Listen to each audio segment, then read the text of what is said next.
더불어민주당과 정의당은 대장동 사건 관련 50억 클럽 특검법 추진에 공감하고 특별검사 추천 방식을 비롯한 세부 내용을 협의하기로 했습니다. 반면 국민의힘은 대장동 수사를 뭉개려는 의도라며 반대했습니다. 국민의힘 전당대회 모바일 투표에서 47.51%의 역대 최고 투표율을 기록한 데 이어 오늘부터 진행한 ARS 투표를 합쳐 50%를 돌파했습니다. 높은 투표율이 어느 후보에게 더 유리할지 관심이 모아지고 있습니다. 정부가 일제 강제징용 피해 배상 문제 해법으로 제3자 변제 방식을 발표한 데 대해 여당은 미래지향적인 한일 관계를 위한 대승적 결단이라고 평가한 반면 야당은 외교 치욕이며 피해자들을 짓밟는 2차 가해라고 비판했습니다. 파워 인터뷰, 오늘은 여당 당권 후보 간 공방을 넘어 야당까지 진상조사를 요구하고 나서면서 더욱 확대되고 있는 김기현 의원 부동산 의혹은 내용은 무엇인지 양 의원은 더불어민주당 의원에게 들어봅니다.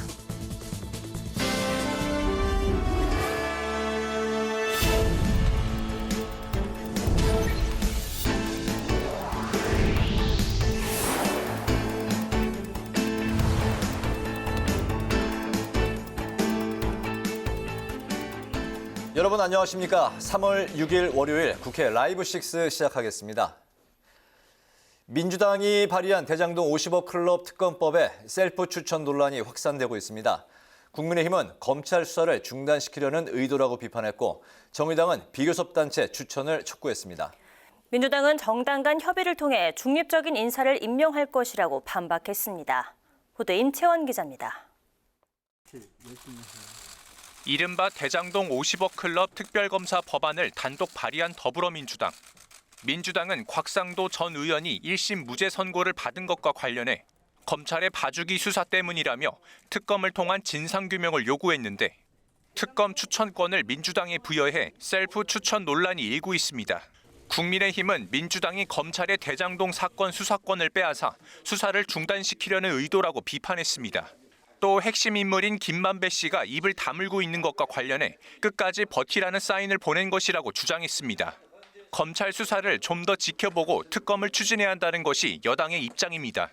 지금 특검이 되면 대장동 수사는 모두 중단이 되고 이재명 대표가 가장 핵심적인 피의자인데 핵심적인 피의자가 검사를 추천하는 말도 안 되는 이런 특검 법안을 내고 있습니다. 민주당은 정당 간 협의를 통해 중립적 인사를 공정하게 임명할 것이라고 강조하며 국민의힘의 셀프 추천 지적을 반박했습니다. 민주당은 윤석열 검찰의 불공정 수사로 국민 분노가 커지고 있어 특검법 발의를 더 이상 미룰 수 없었다고 주장했습니다. 국민의힘과 민주당이 첨예하게 맞서고 있는 가운데 정의당의 움직임이 활발해졌습니다. 이은주 원내대표는 양당 원내대표를 잇따라 만나 대장동 사건 연루자들이 있는 양당을 제외하고 비교섭 단체가 특검을 추진해야 한다고 강조했습니다. 정의당은 민주당의 셀프 추천은 매우 실망스럽다고 비판하며 비교섭 단체 특검 추천을 골자로 하는 정의당의 특검법 처리를 고수했습니다. 국민의힘은 사돈 낱말하듯 특검법 운운하고 민주당 단독 추천권을 고수하고 있는 더불어민주당은 절차적 정당성 때문이라며 얼토당토하는 말장난을 벌이고 있습니다. 정의당의 도움 없이는 특검법 패스트트랙을 할 수 없는 민주당은 정의당 측 추천 인사를 수용할 여지를 내비쳤습니다. 실질적인 추천은 정당과 협의하고 국민이 원하는 방식으로 해서 중립적인 사람, 공정한 사람으로 임명해야 되는 것은 그 누구도 부인하지 않을 겁니다. 정의당도 저는 그런 취지로 정의당이 발의하는 게 좋겠다. 김건희 여사의 도이치모터스 주가 조작 의혹을 두고도 여야의 입장이 엇갈렸습니다. 민주당은 3월 국회에서 김건희 여사 특검법을 발의해 대장동 특검과 함께 패스트트랙 신속 처리 안건 지정을 추진하기로 했고 국민의힘은 이재명 대표 방탄을 위한 물타기라고 비판했습니다. 검찰 수사를 좀 더 지켜보자는 입장인 정의당은 대검찰청을 방문해 김건희 여사에 대한 즉각 소환 조사를 촉구하는 항의 서한을 전달했습니다. 국회방송 임천입니다. 국민의힘 38 전당대회 당원 모바일 투표율이 47.5%로 역대 최고치를 기록한 데 이어 오늘 시작된 ARS 투표율을 합쳐 50%를 넘어섰습니다. 역대급 흥행에 당권 주자들은 자신들에게 유리한 결과가 나올 것이라고 자신했는데요. 결선 투표 여부에 더욱 관심이 쏠리고 있습니다. 홍혜진 기자가 취재했습니다. 국민의힘의 차기 지도부를 뽑는 3.8 전당대회. 아직 ARS 투표가 하루 남았지만 투표율은 이미 50%를 넘으며 흥행하고 있습니다. 주말 이틀간 진행된 모바일 투표율은 47.5%로 직전 전당대회 최종 투표율인 45.3%를 뛰어넘은 수치를 기록했습니다. 후보들은 제각각 유리한 해석을 내놨는데 김기현 후보는 과반 이상 득표를, 나머지 세 후보는 결선 투표를 예상하며 그 주인공은 자신이라고 주장했습니다. 투표하시는 분들 절대 다수가 김기현에 대한 지지를 표명하고 있는 것이 현장에서 확인되고 있기 때문에 상당히 저에게는 고무적인 결과다 이렇게 보고 있습니다. 결선 투표가 된다 이렇게 생각을 합니다. 그래서 그때까지를 준비하고 있습니다. 당권 주자들은 대통령실 소속 행정관들의 김기현 후보 지지 활동 의혹을 두고 충돌했습니다. 안철수 후보는 긴급 기자회견까지 열어 의혹이 사실이라면 중대 범법 행위라며 대통령실의 입장 표명을 요구했는데 공무원의 정치 중립 그 규정을 말씀드리는 겁니다. 이 사안 때문에 전직 대통령이 대법원에서 실형 이전 선고를 받은 그런 사안입니다. 김 후보는 사실관계가 밝혀져야 한다면서도 위법으로 보긴 어렵다고 일축했습니다. 당대표 경선은 과반 득표자가 없으면 결선 투표를 진행해야 하는 만큼 신경전은 더욱 치열한 상황. 내일 마감되는 ARS 투표 결과를 합산한 최종 결과가 모레 발표되는 가운데 결선 투표에 참여한 당원들의 선택에 더욱 관심이 쏠리고 있습니다. 국회방송 홍혜진입니다.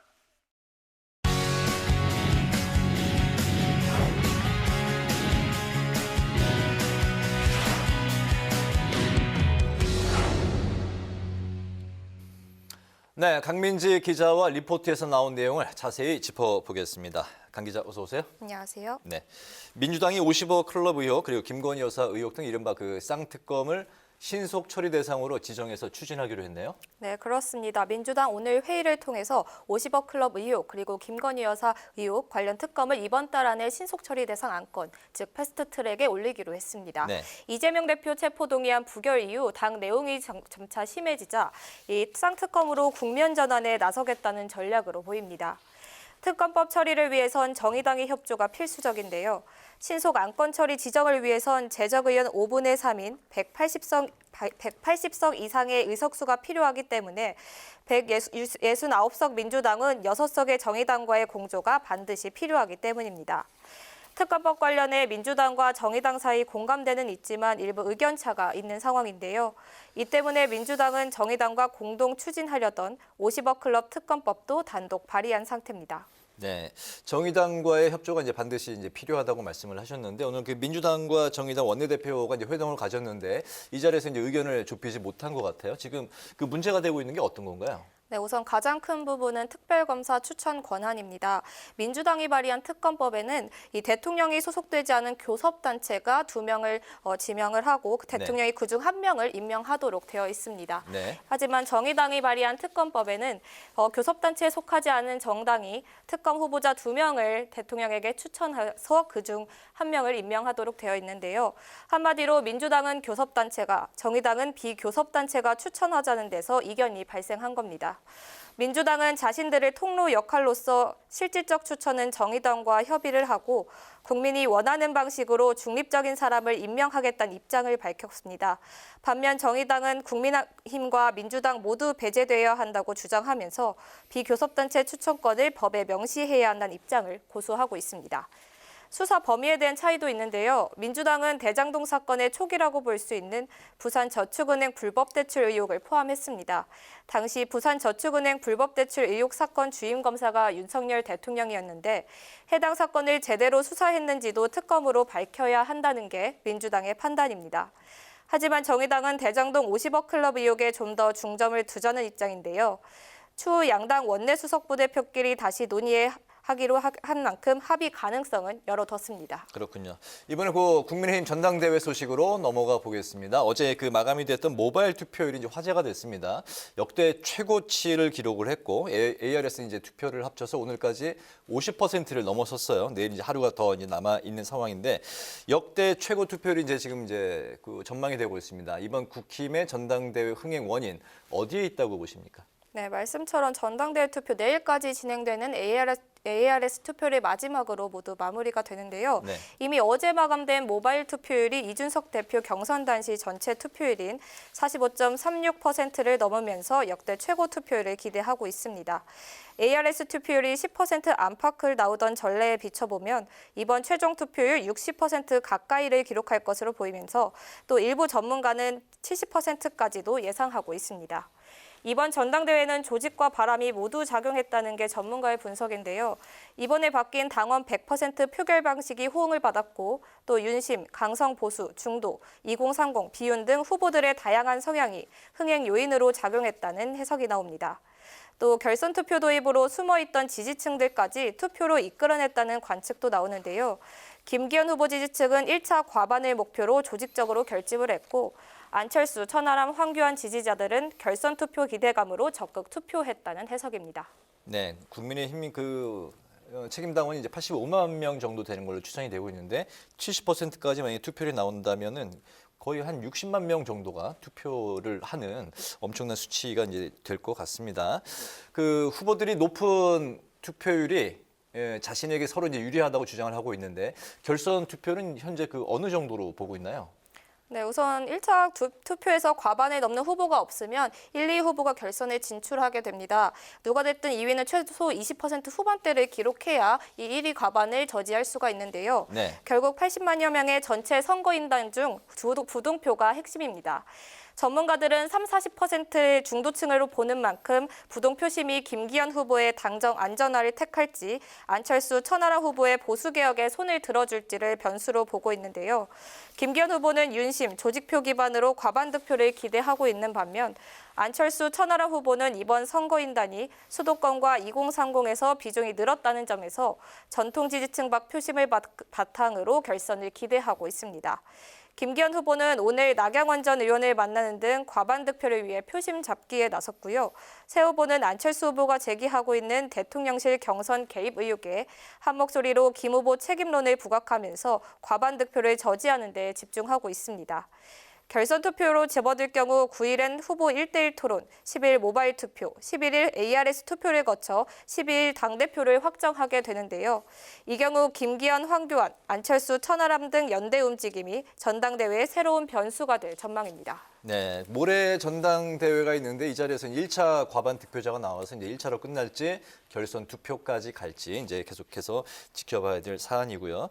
김진표 국회의장이 선거제 개편을 논의할 전원위원회 구성에 여야 합의를 이끌어냈다고요? 네, 김진표 의장 오늘 여야 원내대표와 만나서 선거제 개편 논의를 위한 이 전원위 개최 일정 23일 본회의에서 처리하기로 합의를 했습니다. 네. 또 국회 정치개혁특위 결의안 의견을 전제로 전원위를 구성한다는 방침도 세웠는데요. 앞서 김 의장은 지난달 28일 정개특위 개헌 자문위 위원들과 만찬에서 이 같은 로드맵을 제시한 바 있습니다. 이를 여야 원내대표와 오늘 직접 만나 논의한 끝에 합의를 이끌어낸 겁니다. 김 의장의 구성은 우선 정개특위가 오는 17일까지 복수의 선거법 개정안 초안을 마련하고 국회의원 전원이 참석해 토론을 벌이는 전원위원회를 오는 27일부터 2주간 5에서 6회가량 개최해 총의를 모은다는 계획입니다.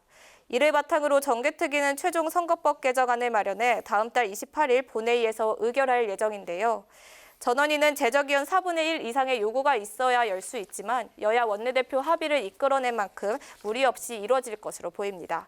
이번에 전원위원회가 개최될 경우 2004년 국군부대 이라크 전쟁 파견 동의안 결의안 이후 19년 만에 이루어지는 겁니다. 그렇군요. 19년 만이군요. 네, 오늘 이슈 분석 강민지 기자와 함께했습니다. 강 기자 수고했습니다.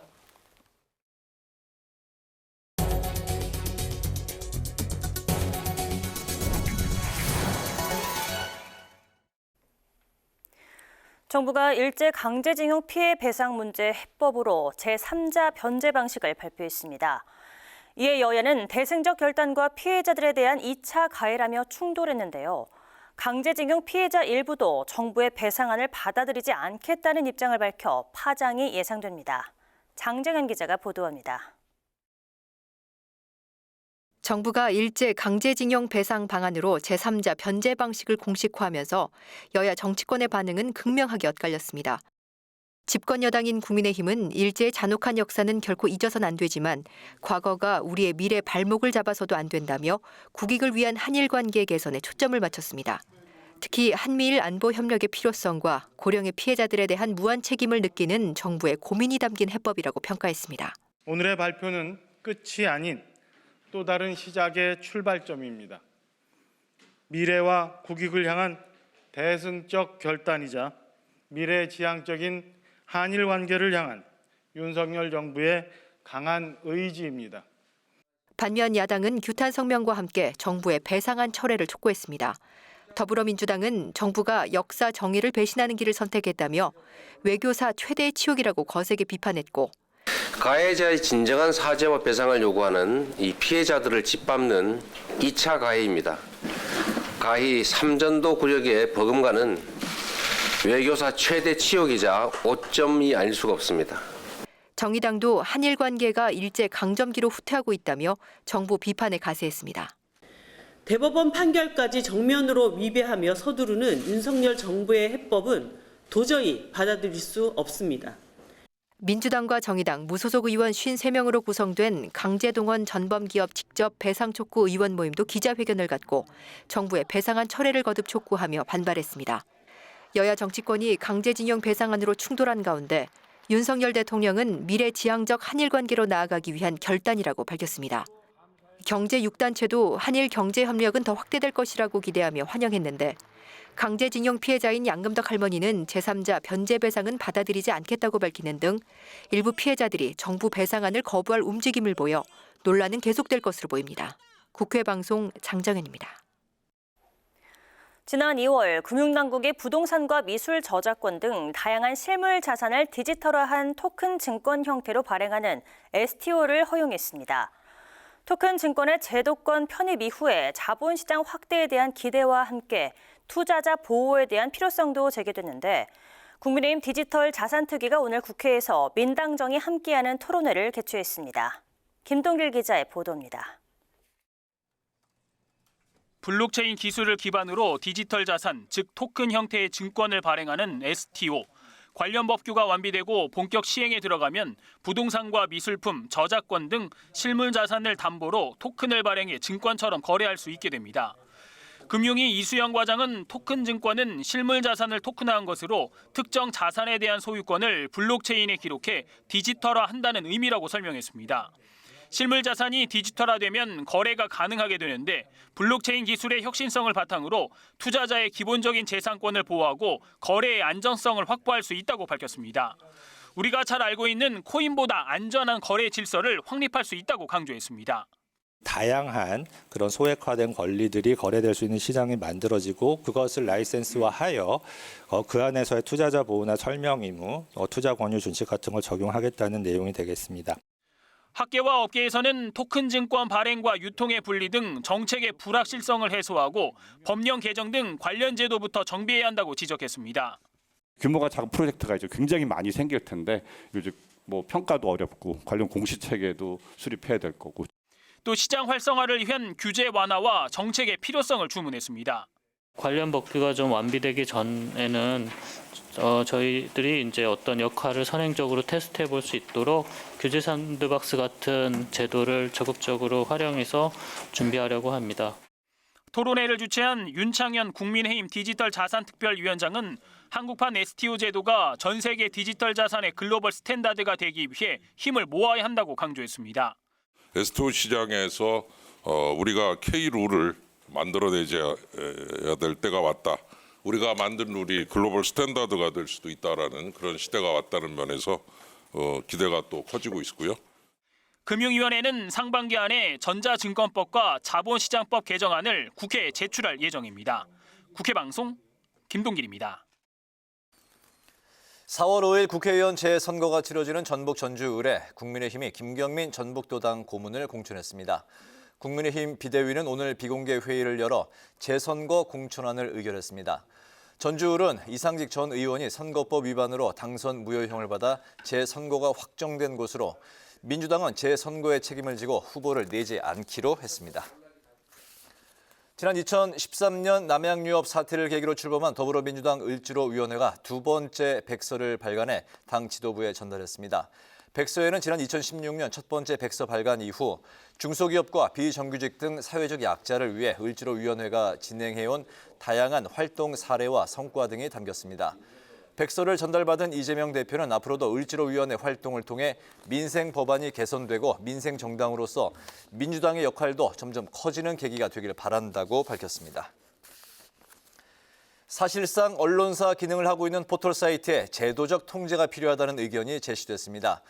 인터넷 포털과 언론 상생 토론회를 주최한 권성동 홍석준 국민의힘 의원은 대형 포털의 독과점 상태로 인해서 뉴스 제공사들은 의뢰 위치에 처해 있고 포털의 정치적 중립성과 공정성에 대해 우려하는 목소리가 커지고 있다며 제도적 통제가 필요하다고 입을 모았습니다. 조명기 성황대학교 명예교수는 팩트체크를 전문으로 하는 인터넷청을 신설하는 방안을 제시했습니다. 국회 사무처와 제주특별자치도가 제주포럼 협력을 위한 업무 협약을 맺었습니다. 이번 협약은 국회와 외국의회 간 협력 플랫폼으로 제주포럼의 기능을 강화하기 위한 것으로 양 기관은 실무협의회를 구성해서 오는 5월 말 열리는 제주포럼의 국회 참여를 비롯한 성공적인 개최를 위해 적극 협력합니다. 이광재 국회 사무총장은 평화 번영을 위한 제주포럼이 명실상부한 국제포럼으로 자리매김할 수 있는 초석이 되길 기대한다고 밝혔고, 오형훈 제주특별자치도지사는 제주의 위상뿐 아니라 대한민국의 국격을 높이는 포럼으로 발전하길 바란다고 말했습니다.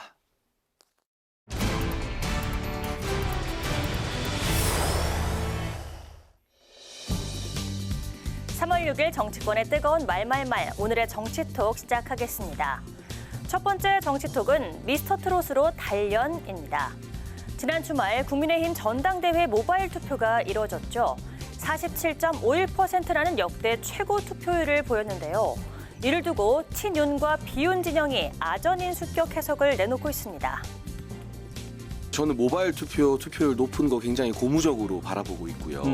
우리 당의 전통 당원분들이 모바일 투표에 굉장히 많이 익숙해져 있으세요. 아, 그런가요? 네, 이 미스터 트롯으로 단련된 어르신들이기 때문에 네, 전혀 이게 불리하지 않고. 그걸로 단련됐다고? 친윤인 장해찬 청년 최고위원 후보는 높은 투표율을 두고 어르신들이 예능 프로그램을 통해 모바일 투표에 익숙해졌다며 고무적이라는 평가를 내놨는데요. 반면 이준석 개인 천하람 당대표 후보는 개혁적인 성향의 젊은 세대 투표가 많을 수밖에 없다며 자신에게 유리하다는 해석을 내놨습니다. 저한테 유리합니다.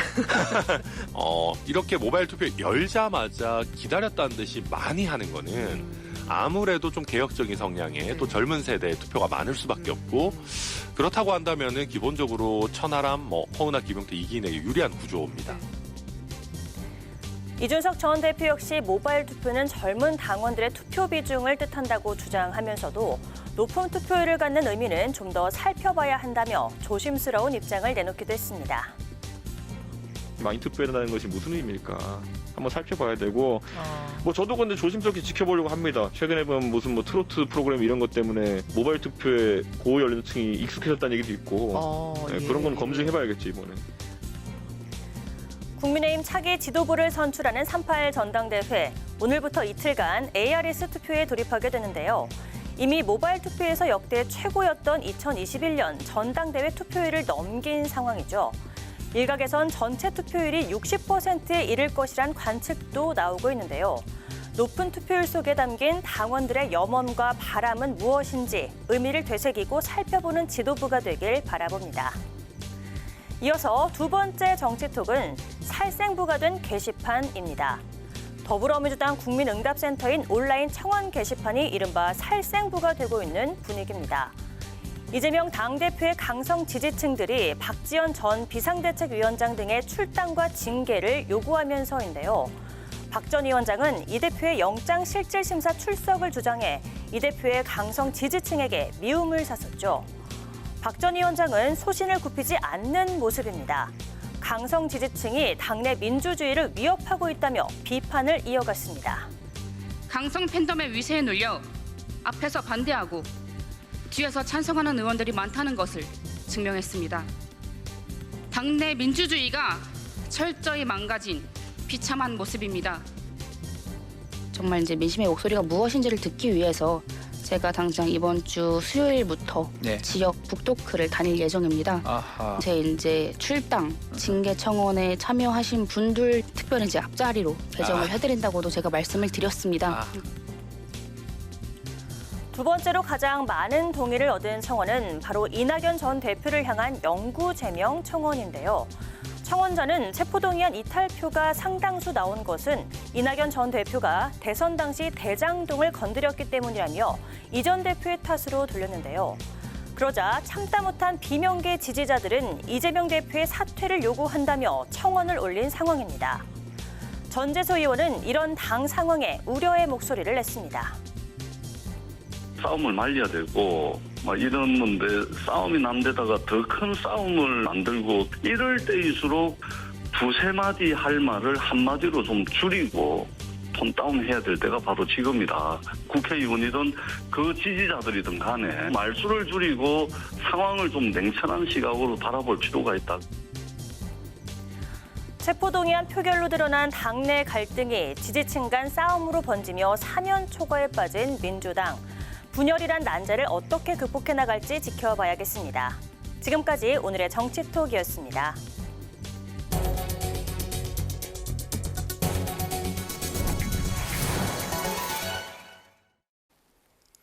네, 국민의힘 전당대회가 코앞으로 다가왔습니다. 1강인 김기현 후보의 굳히기냐, 안철수, 천하람 후보의 뒤집기냐 관심이 쏠리고 있는데요. 김기현 후보 캠프의 윤희석 공보총괄본부장 연결해서 말씀을 들어보겠습니다. 안녕하십니까? 네, 안녕하세요. 네, 전당대회가 이제 과반 확보로 1차에서 끝날 것이냐 아니면 결선 투표까지 갈 것이냐 전망은 이제 좀 엇갈리고 있는 것 같습니다. 안철수, 천하람 후보 측에서는 결선 뒤집기가 이제 가능하다 이렇게 주장을 하고 있는데요. 만약 결선이 펼쳐진다면 상대는 누가 올라오는 게 더 편하실지 또 최종 필승 전략까지 같이 묶어서 좀 들어보겠습니다. 저희는 글쎄요, 결선 생각을 거의 안 하고 있습니다. 1차에서 과반으로 끝난다고 보고 있기 때문에 말씀하신 질문은 이제 결선을 전제로 하고 말씀하신 거여서 제가 좀 당황스러운데요. 어쨌든 만약에 저희가 과반을 못해서 결선이 이루어진다면 지금 볼 때 안철수 후보나 천하람 후보 둘 중에 한 분이 올라오겠죠. 근데 어느 분이 오시든 크게 관계는 없어 보입니다. 왜냐하면 안철수 후보나 천하람 후보 두 분 다 김기현 후보하고는 확실하게 차별점이 있는 분들이어서 당원들께서 판단하실 수 있는 그런 점들이 확실히 드러나는 분들이기 때문에 두 분 어떤 분이도 크게 상관이 없다. 이렇게 생각하고요. 전략은 같습니다. 결국은 여당 대표를 뽑는 선거이기 때문에 저희 당의 정통성 그리고 보수 정체성을 잘 지켜온 후보가 김기현 후보다. 이 점을 강조하는 전략으로 계속할 예정입니다. 네, 결론은 어대현이다. 예, 굉장히 낙관하고 계시네요. 알겠습니다. 네, 지금 안철수 후보는 대통령실의 전대 개입 의혹을 계속 제기하면서 해명을 요구하고 있습니다. 이런 식이라면 내년 공천 때도 개입할 게 분명하다. 김 후보는 사퇴하라. 이런 주장을 펼치고 있는데 이에 대해서는 어떻게 생각하시나요? 어제부터 나온 대통령실 행정관들의 어떤 행위에 대한 얘기인 걸로 제가 이해하는데요. 대통령실 해명에 따르면은 그 행정관들이 특정 후보에 대해서 대화를 한 건 아니다, 언급한 건 없다 이렇게 해명을 하고 있고요. 저희가 판단할 때도 행정관 어떤 개인의 일탈일 수는 있겠지만 대통령실 전체의 문제로 확대해서 전당대회에 대통령실이 개입을 한다 이런 식으로 확대해서 볼 일은 아닌 걸로 보입니다. 그리고 지금 얘기하는 내년 공천 때 그러면 대통령실에서 공천 개입을 할 게 아니냐 이런 얘기를 하시는데 누가 됐든지 간에 공천 개입, 즉 특정인을 공천을 한다던가 공천에서 탈락시킨다던가 하는 이런 공천 개입을 해서는 저희 당이 총선에서 결코 성공할 수 없다는 것을 모든 사람들이 다 알고 있습니다. 그렇기 때문에 그런 일은 없다. 그리고 보다 투명한 방식의 공천이 이루어질 것이다. 이렇게 정리하겠습니다. 네. 이번 그 전대의 가장 큰 이슈였던 김기현 후보의 부동산 의혹, 여기에 이제 민주당이 TF를 꾸려서 진상조사에 들어갔습니다. 전화 연결에 이어서 이제 바로 이어지는 다음 코너 파워 인터뷰에 양이원영 민주당 의원이 이제 출연을 할 텐데요. 앞서서 김기현 의원 측의 입장을 먼저 들어보겠습니다. 오늘 민주당이 KTX역 연계 도로에 이어서 송전선로 변경 그리고 김 의원의 재산 형성 과정 자체가 이제 미심쩍다는 기자회견을 가졌는데요. 이에 대한 입장을 들어볼까요? 일단 그 송전선 문제 먼저 말씀을 드리면요. 네. 실제로 그 송전선을 시공하는 한전 관계자분들, 그분들 얘기를 들어보면 송전선이 이렇게 지나갈 때 어떤 개인의 땅을 완전히 반을 나누듯이 가로질러서 가는 경우는 없다고 합니다. 만약 그렇게 되면 그 땅 주인하고는 거의 뭐 송사를 할 정도로 문제가 발생하기 때문에 어느 정도 이렇게 돌아간다는 거죠. 그리고 송전선은 그렇게 될 경우에 전선만 좀 길게 해서 시공을 하면 되기 때문에 도로공사처럼 노선을 바꿔갖고 도로를 까는 것처럼 큰 비용이 들지 않기 때문에 실제적으로 송전선을 설치할 때는 그렇게 어떤 개인의 땅을 가로질러 가는 경우가 없다. 뭐 이런 말씀을 먼저 드리고요. 그리고 그 김기현 후보가 갖고 있는 그 땅은 바로 그 뒤에 상수원 보호구역이 있습니다. 개발할 여지가 전혀 없는 그런 산이다. 이 말씀을 제가 드리고요. 재산 형성 과정에 대해서 미심쩍다고 이제 민주당에서 얘기를 하는데 국회의원이 되기 이전에 개인적으로 축적한 재산에 대해서 이렇게 논란을 일으키는 이유를 잘 이해하기가 어렵습니다. 이게 결국 투기라는 얘기인데요. 민간인으로서 땅을 사뒀었던 것이 값이 오르면 다 투기이냐 이런 의문을 제가 제기하고요. 또 지금 이 의혹을 제기하는 민주당 의원분들 중 일부도 그 가족의 땅 문제로 인해서 투기냐 아니냐 해명하셨던 적이 분명히 있습니다. 그러면 그때 그분들은 무슨 생각을 했었느냐? 입장을 바꿔서 생각하면 다 이해가 될 수 있는 일이다. 이렇게 생각합니다. 네, 오늘 말씀 잘 들었습니다. 감사합니다. 네, 감사합니다.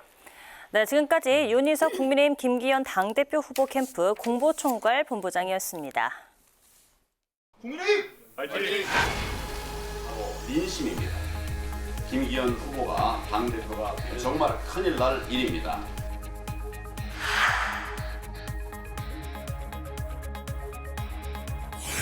KTX 울산 역세권 연결도로 노선은 왜 휘었습니까? 1,800배가 넘는 시세 차익을 남길 수 있는 사건입니다. 부산을 지난 경우 터널을 왜 갖다 놓으시었는지 여성이 울산역에 있는 곳이고 이쪽이 삼동면 새빨간 거짓말입니다. 땅 밑으로 터널이 뚫리는데 땅값이 1,800배가 올랐다는 그런 허무맹랑한 말을 마구 짓거려도 되는 겁니까?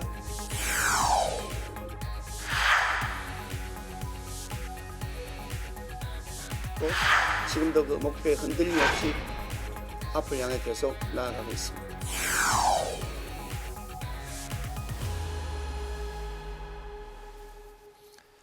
네, 김기현 국민의힘 당대표 후보의 부동산 논란이 여당 담장을 넘어서 정치권 이슈로 확대되고 있습니다.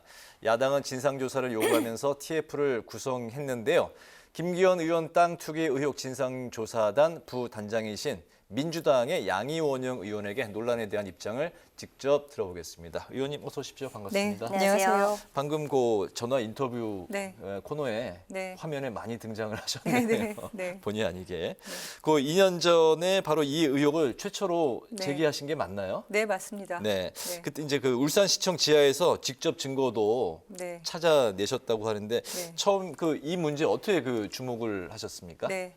그때 한참 저도 저희 어머니 네, 땅 네. 투기 뭐 이런 문제로 시끄러웠고 그랬었죠. 네. 그리고 나라 전체가 부동산 투기에 대해서 문제 제기가 많았던 시기였죠. 네. 근데 제가 울산시 협력의원이에요. 네. 네, 그래서 울산을 자주 왔다 갔다 했거든요. 근데 거기에 저희 당원분들이 김기현 의원에 대한 얘기를 많이 하시더라고요. 네. 그러면서 대표적으로 김기현 의원의 땅에 지나가는 도로에 대한 얘기를 하시는 거예요. 네, 뭐 근데 그 판넬을 도로를 준비하셨나 예, 봐요. 도로를 네. 보면 좀 이상해요, 정말. 네. 보시면 네. 야, 이 이게- 빨간색이 김기현 후보 땅이거든요. 근데 도로가 이 기존의 도로예요, 기존 도로. 네네. 이렇게 니은자로 되어 있지 않습니까? 여기와 이 밑에를 연결하는 도로며 이렇게 가는 게 맞잖아요. 근데 비정상적으로 이렇게 휘죠. 휘어서 이렇게 가는 겁니다. 이 노선이 된 걸 보고 네. 김기현 후보 땅으로 지나가기 위해서 의도적으로 휘었다라고 소문이 무성했어요. 방금 근데 저기 네네. 송전선로요. 네. 이건 노선. 윤희석 공보총괄본부장 얘기는 송전탑 같은 경우는 곧바로 가로질러 가는 경우가 없다고 이렇게 이야기를 했는데요. 송전탑 가로질러 가는 경우가 왜 없습니까? 예를 들면 밀양 송전선로 논란이 얼마나 시끄러운지 잘 아실 텐데 네. 마을을 지나서 논 한가운데를 가로질러 가는 초고압 송전탑도 있습니다. 네, 가로질러 가죠. 그리고 그 건도 제가 이때 이게 이제 시작이 노선이 이상하니까 왜 그랬을까? 네. 결국 이제 울산시청 지하에서 저희가 발견한 게 뭐냐면 이 노선을 정하기 위한 착수 보고와 중간 보고와 최종 보고서를 발견을 한 겁니다. 그걸 봤더니 착수 보고에는 이게 착수 보고에 나온 건데 김기현 후보의 땅이에요. 네. 이란, 이안, 삼안 어느 곳도 그 땅을 지나지 않고 멀찍이 넘어 지나갑니다. 그런데 이게 중간 보고를 거치면서 김기현 후보 땅을 지나가는 노선이 기본 노선으로 바뀌는 겁니다. 이 과정을 확인한 것처럼 네. 송전선로도 마찬가지거든요. 송전선로에 대해서도 저희가 오늘 확인한 거는 뭐냐면 네. 처음에는 송전선로를 하려면 송전탑을 건설을 해야 되니까 땅을 수용을 합니다. 그러니까 임대를 하는 거죠. 네. 내가 이 땅을 수용해서 임대하겠다고 고시를 하거든요. 그게 처음에는 2004년에 여기 그리고 네. 여기 이 땅 네 군데를 고시를 합니다. 그럼 이어서 보시면 가로질러 가는 거죠. 네. 가로질러 가게 돼 있죠. 네. 근데 이때 김기현 후보가 처음으로 국회의원이 되거든요. 그리고 이 송전선로를 관할하는 한국전력공사 그리고 산업부를 소관하는 국회 산업자원위원회 위원이 됩니다. 그리고 2년 있다가 땅이 이렇게 바뀝니다. 그래서 이 옆으로 비껴가는 형태로 가게 돼 있고 결국 최종적으로 이것도 이렇게 밑으로 줄어들어서 송전선로가 가운데로 이렇게 지나가던 것이 그 계획이 옆으로 비껴가게 되는 겁니다. 예. 네, 그러니까 이 과정이 왜 도로는 거기를 김기현 후보 땅으로 지나가지 않았던 건데 중간 보고 과정에서 그 땅으로 비정상적으로 휘어져서 가는지 송전선로는 애초에 관통하게 되어 있는데 왜 그게 옆으로 비껴져서 가는지 그때 김기현 후보는 국회의원 한 번은 이제 둘 다 국회의원이었군요. 노선이 정해질 때 또 국회의원이었고 소위 말하는 이해 충돌 거기에 이제 걸린다. 영향력을 발휘할 수 있는 위치에 계신 분이었고 네. 만약에 일반인이었다면 이 땅을 가지고 있는 사람이 일반인이었다면 도로를 과연 휘어서 거길 지나가게 만들었을까? 네. 송전선로가 관통하게 돼 있는 거를 그 옆으로 비껴가게 만들 수 있었을까?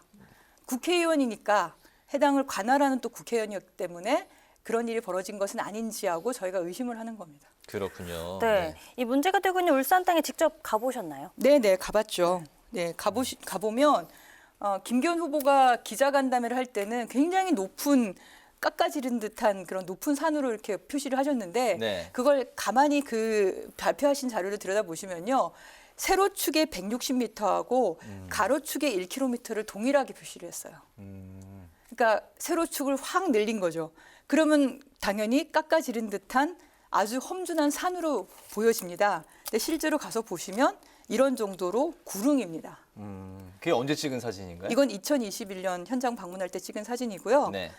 여기가 왼쪽이 김기현 후보 땅이고 초입 딱 들어가면 이제 분지처럼 펼쳐져 있고 네. 그리고 왼쪽으로 낮은 구릉이 있습니다. 그 구릉에는 이런 밤나무가 듬섬듬섬 심어져 있는 걸 확인할 수가 있습니다. 네. 여기를 굳이 터널로 뚫을 필요가 있을까 하고 의심스럽고요. 자꾸 터널이 지나간다 말씀하시는데 터널이 지나갈지에 대한 상세 설계 용역은 현재 시장이 발주를 한 상태입니다. 그래서 터널이 될지 아니면 그냥 절개를 하고 지나갈지는 이 상세 설계 용역 결과 나오는 겁니다. 그래서 사실 이 건은 현재도 진행 중이다라고 보시면 될 것 같습니다. 네, 이 땅에 대한 이 김기현 의원 측 주장은 뭐 교회 지인이 내놓은 땅을 이제 매입했을 뿐이고 또 그때는 KTX역이 생긴다는 얘기가 없었다. 뭐 이런 건데요. 근데 의원님께서는 이제 매입 과정에서부터 이제 의심스러운 정황이 있었고 또 소유주와 관련된 또 추가 의혹까지 제기를 하셨어요. 그러니까 해명을 하시면서 거짓이 계속 쌓이는 상황인데요. KTX 얘기조차 없었다는 자체가 거짓입니다. 1997년에 울산역, KTX 울산역 유치운동 대책위가 만들어져요. 그리고 김기현 후보는 당시에 울산시의 고문 변호사예요. 그러니까 당연히 내부 정보를 충분히 확인할 수 있는 사람이었죠. 그리고 신경주역이 그보다 훨씬 전에 확정이 됩니다. 근데 대구에서 부산으로 바로 가는 노선이라면 신경주역을 들리지 않고 가잖아요. 근데 신경주역을 갔기 때문에 울산으로 올 수 있는 가능성이 있는 거죠. 그래서 신경주역이 확정되고 나서 울산역 유치 운동 대책위가 만들어지고 그 다음 해에 김기현 당시 울산 고문 변호사가 이 땅을 구매하게 됩니다. 근데 구매하는 과정도 그 폐쇄 등기부 등본을 떼보면은 좀 신기한데요. 부도 아까 뭐 경제 사정이 어려워져서 그 땅을 내놓았다 얘기하시는데 그분이 땅을 구매한 게 바로 1998년 1월 31일이에요. 그리고 2월 10일 날 등기 이전을 하는데 김기현 후보에게 2월 11일 날 판매를 해요. 근데 경제적 사정이 어려운 분이 3만 5천 평이나 되는 이 넓은 땅을 그때 구매한다는 게 이해가 안 되지 않습니까? 근데 오히려 그 전에 박모 씨가 가지고 있던 땅을 이 김모 씨가 그렇게 구매해서 하루 만에 김기현 당시 고문 변호사에게 넘어가는 건데 이 김모 씨가 뭐 지금 김종건 씨라고 다 알려져 있는 상태인데요. 그분이 지역에 이 부동산 개발하는 이제 사업을 하시는 분이었고 또 당시에 김기현 변호사는 IMF로 이제 경매에 나온 물건들이 굉장히 많은데 그거를 쓸어 담는 전담팀을 운영을 하고 있었다라는 제보들이 있습니다. 예, 그래서 그 당시에 울산 지역에 있는 변호사들은 이 피눈물이 어려 있는 이런 경매 물건에 대해서 우리 변호사들은 참여하지 말자 이런 서약까지 하고 있는데 유독 그 서약을 하지 않고 전담팀을 만들어서 이걸 쓸어 담은 사람이었다 이런 제보들이 지금 계속 저희 방에 들어오고 있거든요. 이런 과정에 대해서 사실은 해명을 하시는 게 맞는 거죠. 물론 이제 울산 지역 정치만 하실 분이라면 그런 상태에서 그냥 가겠지만 아무리 그런 얘기를 해도 이제 언론에서 보도를 하면 김기현 의원이 고소고발로 사실 입막음하는 경우가 굉장히 많았거든요. 근데 지금은 이제 당대표가 되실 분이잖아요. 그러니까 중앙 정치 무대에서 이런 의혹들이 낱낱이 좀 투명하게 밝히는 게 필요하지 않겠냐 이렇게 보는 겁니다. 알겠습니다. 이번에 국민의힘 전당대회 TV 당대표 TV 토론에서 이제 많이 이슈가 됐던 게 천하람 이제 후보가 김기현 후보에게 매매 호가 좀 알려달라.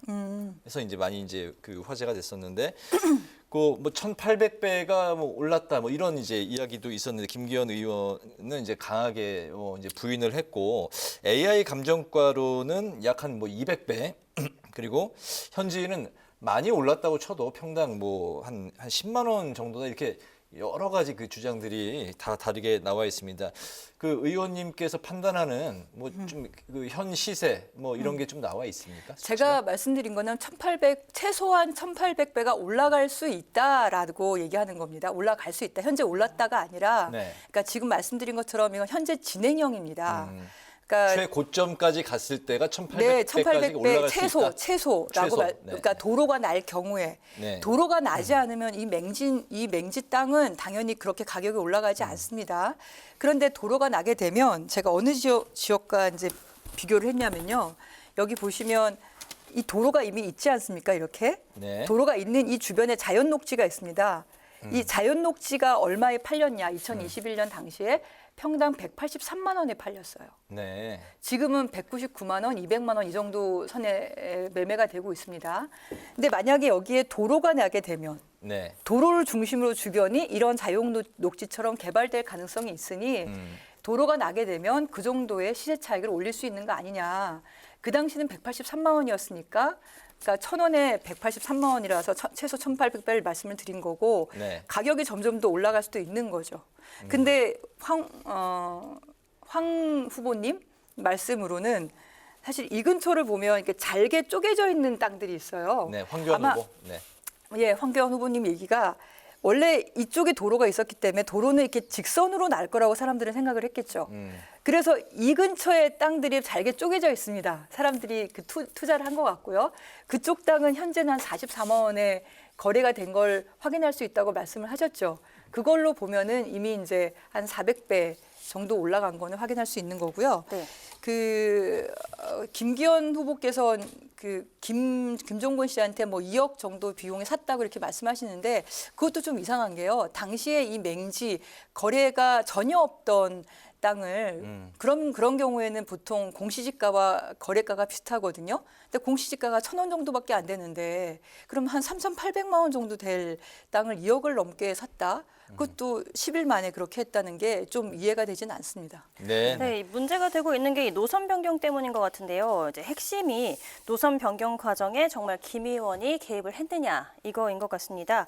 네, 지금 김기현 의원이 의원님과 이제 태스크포스 단장인 황운하 의원님을 허위 사실 유포에 의한 명예훼손으로 수사를 의뢰한 상태죠.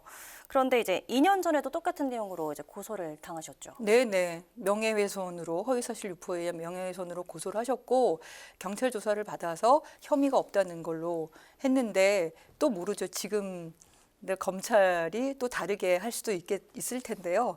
근데 제가 지금까지 드린 얘기 중에서 거짓은 없습니다. 이 중에 만약에 거짓이 있다면 그때 고소했을 때 분명 문제가 됐겠죠.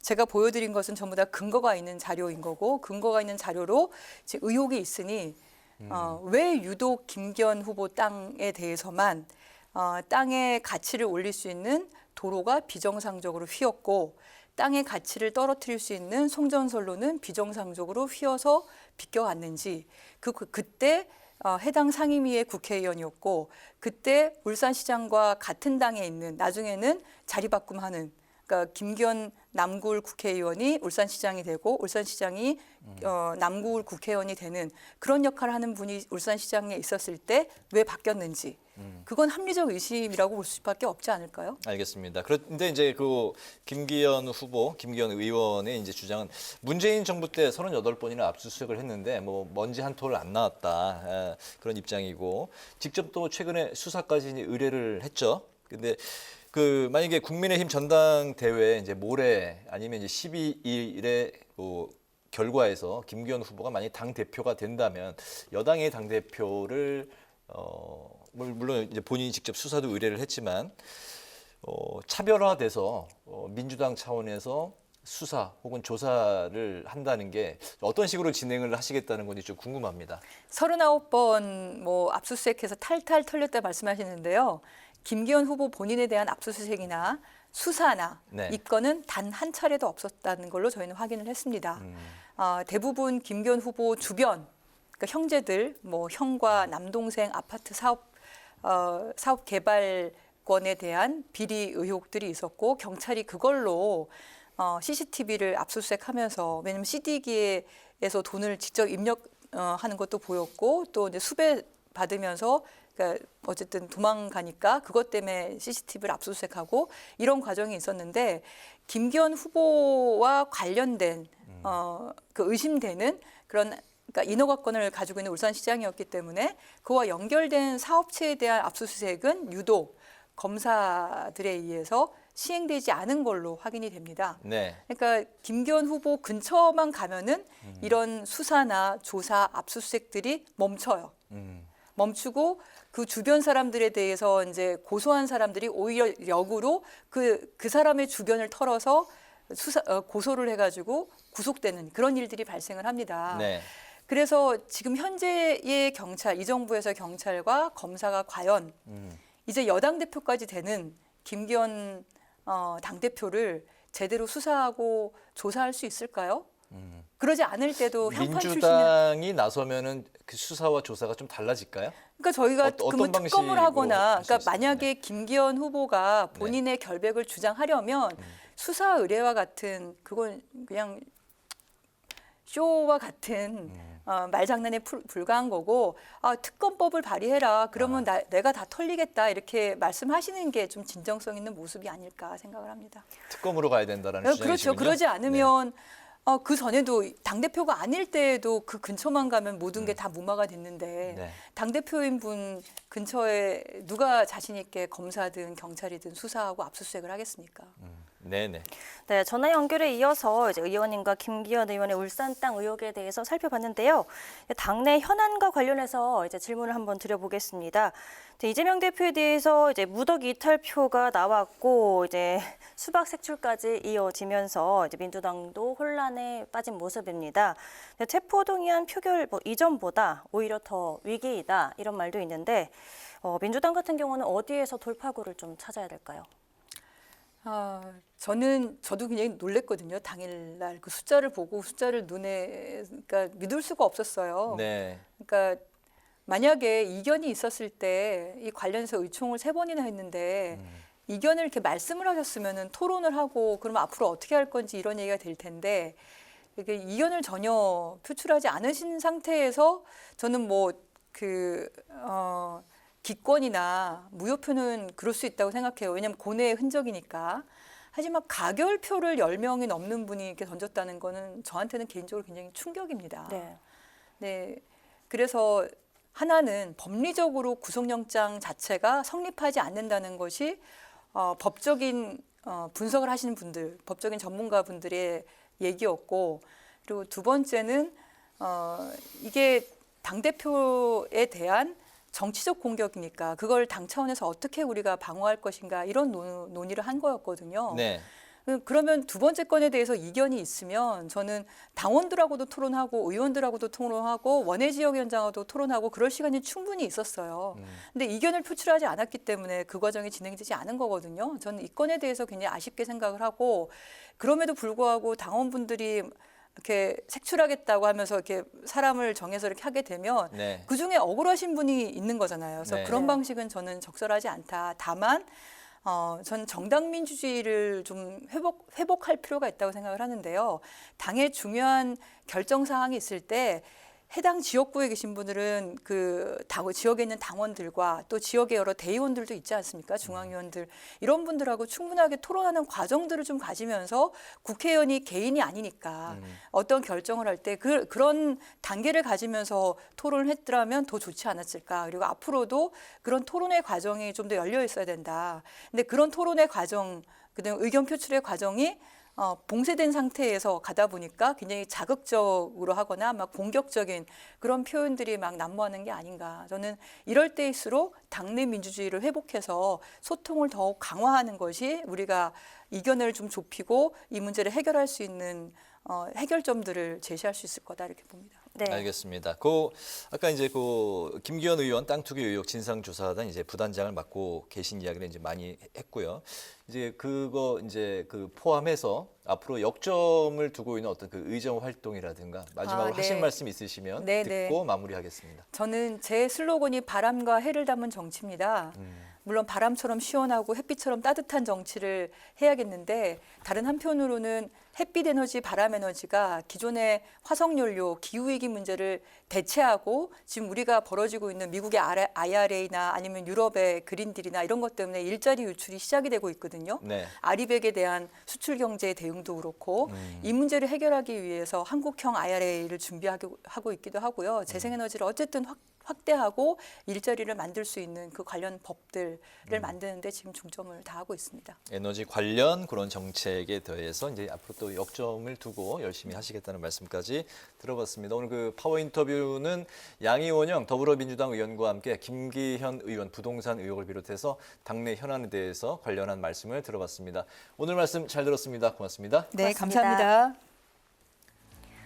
오늘 국회 라이브 6는 여기까지입니다. 시청해주셔서 고맙습니다.